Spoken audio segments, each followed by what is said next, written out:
দেখো আমাদের আর দীঘা পুরীর কি দরকার, এই জন্যই বলি। দেখো নৌকাগুলো দুলছে, দেখো জাস্ট কিরকম পুরো ঢেউয়ে। দেখো তার মধ্যে আবার সাঁতার কেটে একজন নাকি ওই দিকেই যাচ্ছে, ধাক্কাটা মারবে দেখো জাস্ট। দেখো আমি বারবার কেন বলি যে আমাদের দীঘা বা পুরীর কোনো দরকার নেই, আমাদের মা গঙ্গায় সমস্ত কিছুর ফিলিংস পাইয়ে দেয়। কারণ এখন এসছে গঙ্গায় লাইভ বান, আমি তোমাদেরকে এখন গঙ্গাতে কিভাবে বান আসে তো সেটা লাইভ তোমাদেরকে দেখাবো, চলো।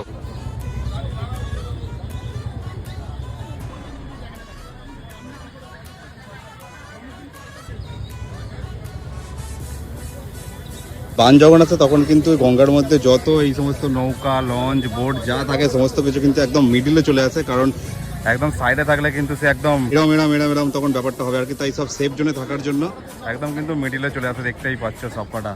তার মধ্যে আবার সাঁতার কেটে একজন নাকি ওই দিকেই যাচ্ছে। দেখো আমাদের আর দীঘা পুরীর কি দরকার, এই জন্যই বলি।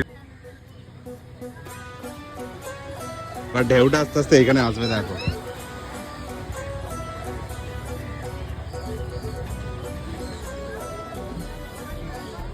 মা গঙ্গাই আমাদের সমস্ত কিছুর ফিলিংস দিয়ে দেয়, দেখতেই পাচ্ছ।